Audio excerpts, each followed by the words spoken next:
Bab 13. Jangan dekati dia, dia sekarang milikku. Liz baru bangun dari tidurnya. Ia merasa sangat lelah mengingat kejadian malam itu. Liz masih merasa sedikit syok dengan apa yang ia lihat semalam. Ia masih saja merasakan cemas terhadap Alina, walaupun Alina telah mengirimi ia pesan. Apa aku coba hubungi Alina lagi ya? Batinnya. Akhirnya tetangga Alina itu mengambil ponselnya dan mulai menelpon. Tapi sudah beberapa kali Liz menghubunginya, Alina masih tidak menjawab sama sekali. Liz mulai mondar-mandir ke sana kemari seraya menggigit jarinya.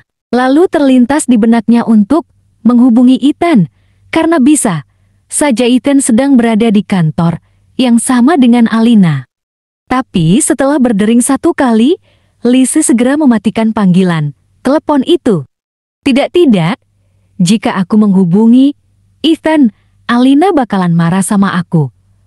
Padahal Alina sudah berpesan bahwa aku tidak boleh menghubungi Ethan jika itu bersangkutan dengan dia. Liz pun meletakkan ponselnya di meja dan hendak mandi. Tapi begitu Liz berpaling, ponselnya berdering. Liz segera menoleh dan melihat Ethan yang menghubunginya. Astaga, apa yang harus aku lakukan sekarang? Fatan segera menggandong Alina dan membawa Alina ke rumah sakit dengan mobil mamanya. Harun dan Indah juga ikut bersamanya dengan khawatir. Tante, kayaknya tadi Harun lihat makanannya udah dimakan deh, ucap Harun. Benarkah? Apa mungkin gadis ini alergi sesuatu? Indah menjadi sangat menyesal dan khawatir. Fatan melihat wajah mamanya yang cemas itu. Harun, coba kamu periksa di sekitar tubuhnya. Kalau ada bintik-bintik merah biasanya itu memang alergi. Tanpa menjawab, Harun menuruti apa yang diperintahkan oleh Fatan. Indah juga mencari apakah ada bintik-bintik merah di tubuh Alina. Tidak ada, ucap Harun. Berarti itu bisa saja bukan alergi, Ma. Mama gak usah terlalu khawatir. Kita tanya aja ke dokter biar lebih pasti pada menduga-duga dan menjadi beban pikiran sendiri. Indah dan Harun setuju. Jati Alina tidak bisa dihubungi. Semalam Alina memberitahu kamu kalau dia akan pulang lewat gang itu. Tapi semalam di gang itu ada geng motor yang lagi ribut, tanya Ethan pada Liz pada sambungan telepon itu. Ya sudah, akan aku cari tahu di mana keberadaan Alina saat ini untuk memastikan apakah dia baik-baik saja. Iya, kamu tenang saja. Begitu panggilan telepon terputus, Yunda mendekati Ethan. Yunda mencoba untuk melihat siapa yang Ethan hubungi. Tapi pria tampan itu mencoba menyembunyikannya. Kamu tidak mengingkari janjimu kan, Ethan? Tanya Yunda dengan cukup sinis. Ethan menunjukkan nama dari panggilan telepon yang masuk, karyawan Bali. Maksud kamu ini dari karyawan kamu yang berada di Bali? Iya, kenapa? Apakah sekarang aku juga sudah dilarang untuk berurusan dengan bisnis? Bukan begitu hanya saja, Yunda mengelus-elus pelan kedua sisi jas yang menutupi bahu kekar. Ethan dengan lembut, aku khawatir kamu melupakan perjanjian kita, dan asal kamu tahu, bukan sulit bagiku untuk melakukannya lagi. Pria tampan itu dengan dingin menepiskan kedua tangan Yunda yang masih menyentuh bahunya. Diamlah, sebaiknya kita kembali ke acara jamuan ini. Kemudian ia memalingkan tatapannya pada Yunda dan pergi meninggalkannya. Yunda menatap punggung Ethan dengan kesal. Kamu masih saja bersikap dingin padaku, gumam Yunda. Fatan, Harun dan Indah menunggu Alina di depan ruangan UGD.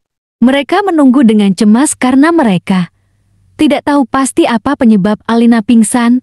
Tiba-tiba, Fatan, gadis itu pasti nggak apa-apa kan? Iya, Ma. Cewek itu pasti nggak apa-apa. Cewek kayak dia itu kuat, jawab Fatan mencoba menenangkan Indah dan dirinya sendiri. Lalu beberapa saat kemudian, dokter keluar dari ruangan itu. Mereka yang menunggu di luar segera menghampiri dokter untuk bertanya. "Dok, gimana keadaannya?" tanya Indah. "Dia mengalami trauma abdomen, ada trauma pada bagian perutnya.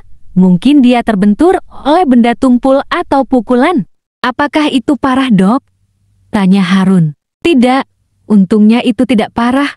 Kami sudah mengobatinya, tapi dia harus beristirahat selama beberapa hari di rumah sakit." "Baiklah, Dok.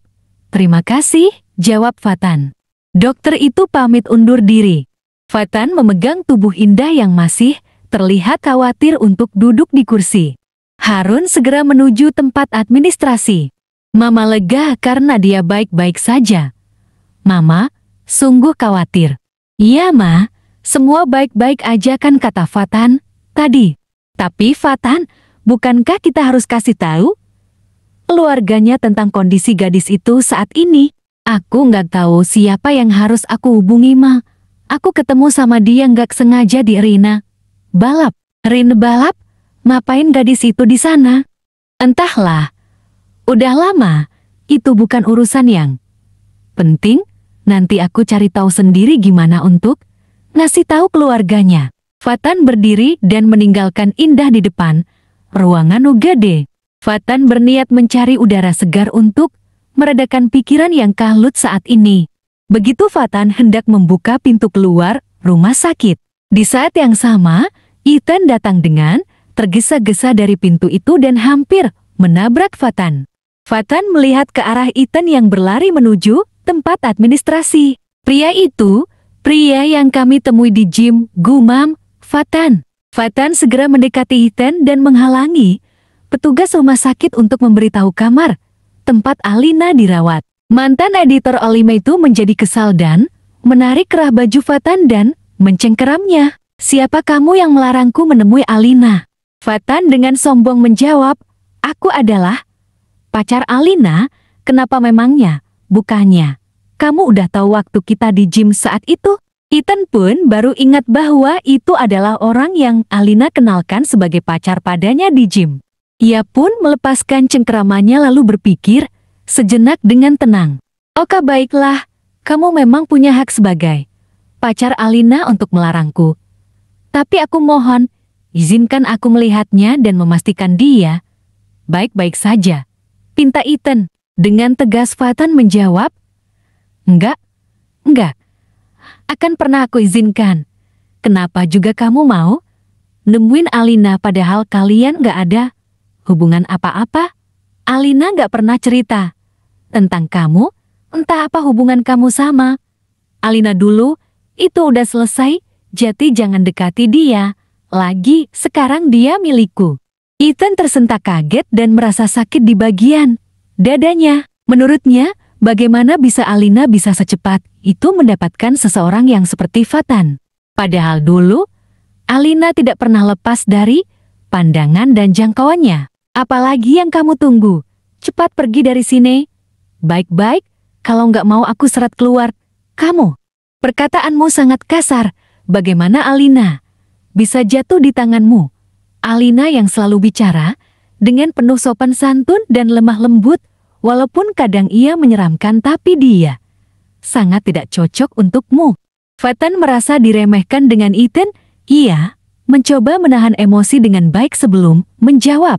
"Cara ngomong aku mungkin emang kasar, tapi aku gak akan pernah melukai perasaan Alina, walaupun sebesar telur tungau. Tidak mungkin kamu bisa melakukan itu.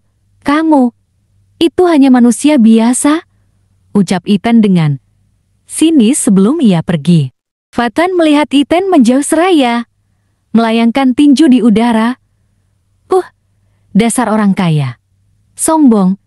Kepret juga nanti," gumam Fatan. Bersambung